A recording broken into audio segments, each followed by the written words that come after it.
Drug operation sa Bataan, pinaigting ng PNP sa mga meron daw pong arestong mga sangkot sa illegal drugs. Detalye na balita mula kay Danny Kumilang, RH37. Danny, good morning.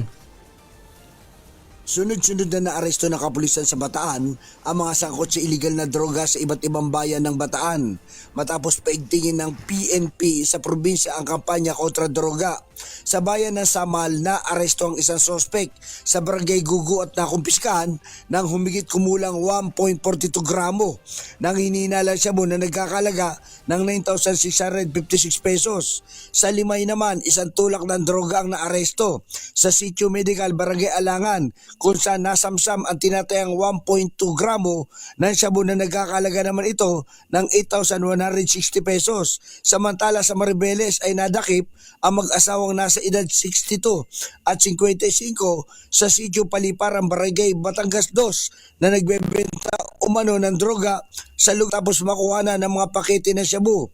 Mayroon ding naaresto suspect sa Bagak na dati nang nahuli sa pagtutulak ng droga, habang 7 individual naman kabilang ang 2 babae ang nadakip sa Barangay Santo Domingo Rion.